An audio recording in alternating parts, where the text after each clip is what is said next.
Hello दोस्तों, veterans, नमस्कार। मैं दीवान सिंह। आज मैंने यहाँ कुछ लिख करके लगा रखा है, इसके बारे में बाद में बताऊंगा। अभी एक बहुत बड़ी चर्चा का विषय बना हुआ है। मैंने जो दिनेश गर्ग जी पत्रकार जी हैं, इनको बोल दिया दलाल पत्रकार। और क्यों बोला? अपना रीजन था। उन्होंने फिर काफ़ी बात होने के बाद लगभग ये मामला ख़त्म हो जाना चाहिए था, लेकिन वो ख़त्म नहीं करना चाहते। वो चाहते हैं ये मामला चलता रहे और शायद लोगों का जो दृष्टिकोण है मेरे खिलाफ वो भड़काएं।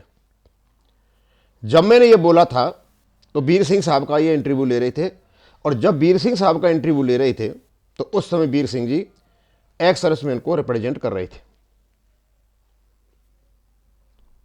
लेकिन दोबारा जब इन्होंने इंटरव्यू लिया वीर सिंह साहब का, तो एक पॉलिटिकल पार्टी के नेता के रूप में लिया। उसमें मैंने इनको बता दिया अब आपको छूट है, आप कुछ भी बोलें, कुछ भी कहें।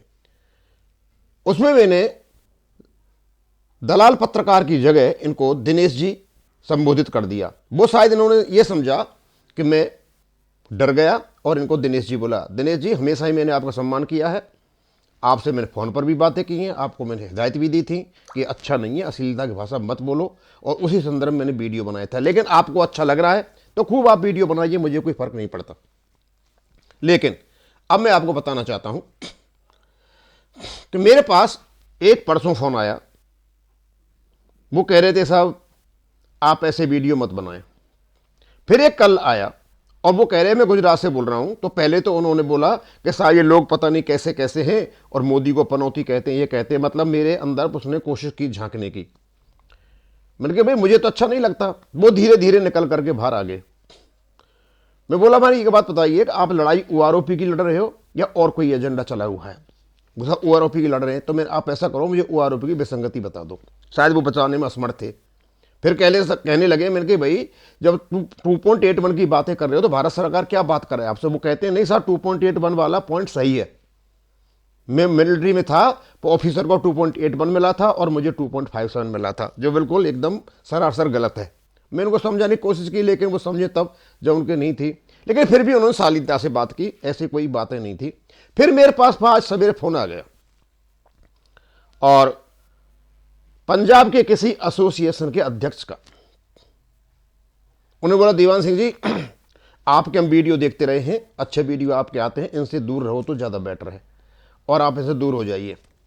मैं सर ऐसा मैंने कह क्या दिया? मैं आपसे हाथ जोड़ के प्रार्थना कर रहा हूं कि आप दूर हो जाइए। मैं जब इस प्रकार की बड़ी बात कह दी उन्होंने तो मुझे भी बड़ा लगा। मैं सर एक बात बता दो, ठीक है जो कुछ आप कह रहे हो सही है, और वैसे मैंने इसका स्पष्टीकरण दे भी दिया है।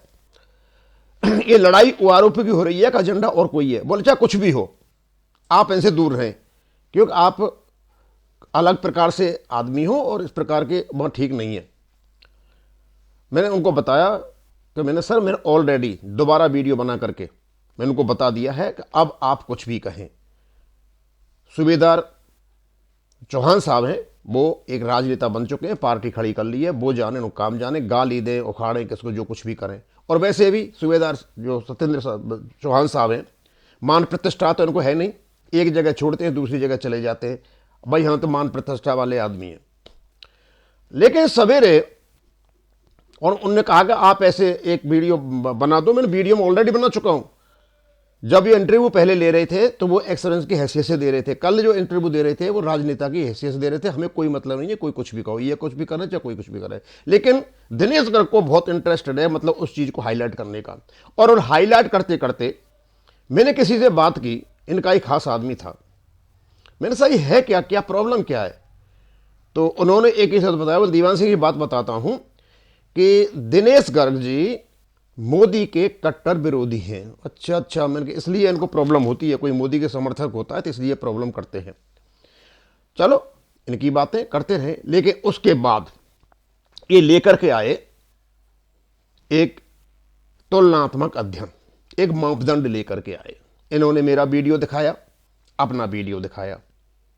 मेरे वीडियो में 6 से 14 व्यूज थे, कमेंट्स थे थोड़े बहुत। इनके वीडियो में 8,000 व्यूज थे और कमेंट्स थे बहुत ज़्यादा। मतलब ये बताना चाह रहे थे कि दीवान सिंह जी मेरे व्यूज तो इतने हैं और आपके व्यूज इतने हैं। थैंक यू दिनेश गर्ग जी, आपके जो 8,000 व्यूज हैं ना वो भी मेरे ही हैं, क्यों कम से कम उन लोगों ने मेरा नाम तो सुना होगा। और ये 614 यानी आपके 8,000 व्यूज हैं, मेरे 8,614 व्यूज हैं। अब आप ये कहते हो कि व्यूज से आदमी की लोकप्रियता और क्रेडिबिलिटी बढ़ती है, मतलब आपने एक मापदंड सेट कर दिया।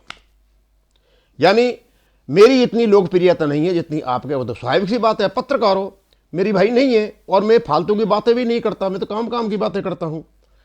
तो दिनेश जी आप ये बताइए, आप जैसे ही मोदी का नाम आता है आप तिलमिला जाते हो। अरे खूब गाली दो यार, जो कुछ करना है वो करो।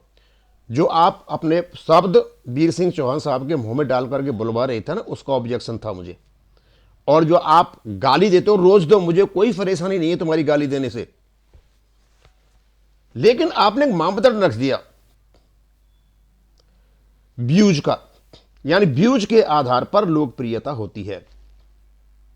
तो आप मानते हो कि मोदी जी वर्ल्ड के लीडर नंबर 1 है, वो व्यूज के आधार पर ही है, बिना व्यूज के नहीं है। आप जैसे लोकप्रियता ज्यादा है मेरे से, उसी प्रकार उनकी वर्ल्ड लेवल पर लोकप्रियता है।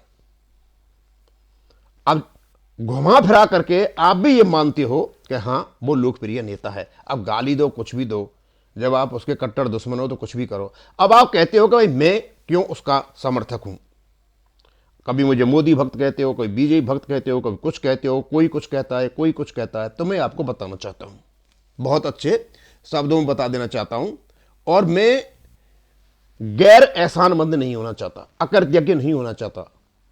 कृतज्ञता मेरे खून में भरी हुई है। ऐसे नहीं कि इस बाप ने अपने बेटे को पढ़ाया, बेटा अच्छी खासी नौकरी पा गया और बाप से कहता तूने मेरे लिए किया ही क्या है।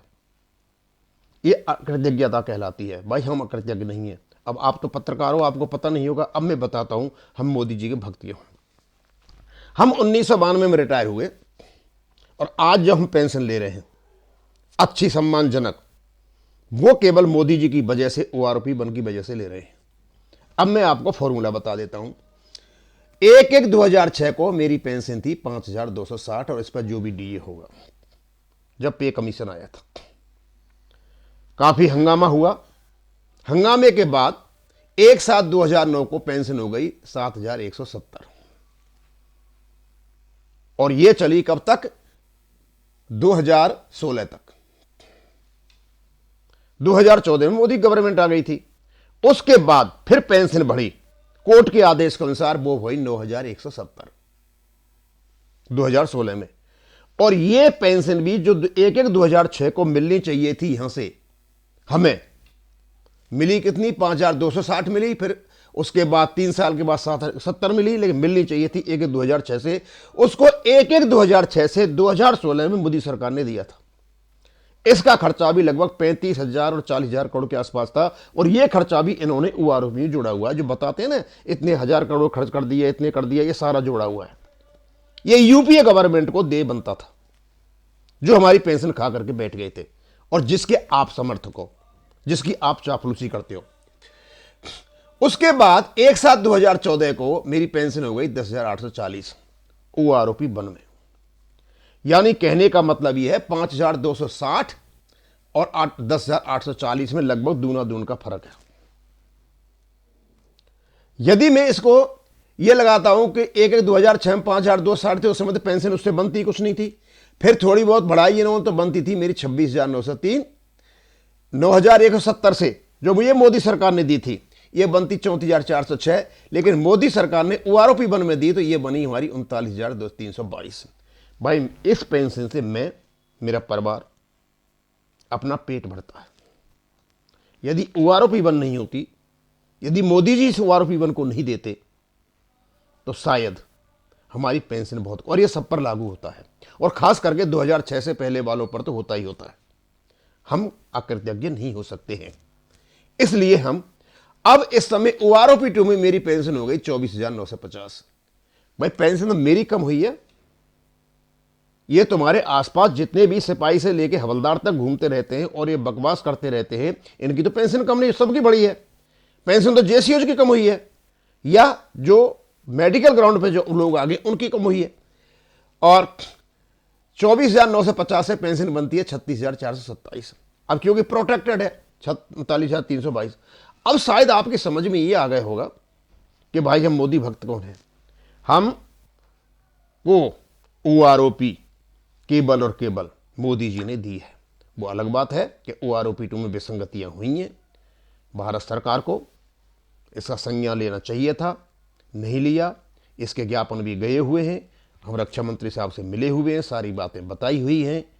और दूसरी बात, जब ये 3 जजों की कमेटी का विचार आया था नायक हरपाल सिंह जी का, इनका विचार नहीं था, ये मजबूरी में आया विचार था, क्योंकि इनको अब टिकना मुश्किल पड़ गया था। अब कैसे भी करके कैसे चले, वो उसको थोड़ा सा एनर्जी देने के लिए इस विचार को लेकर लाए थे।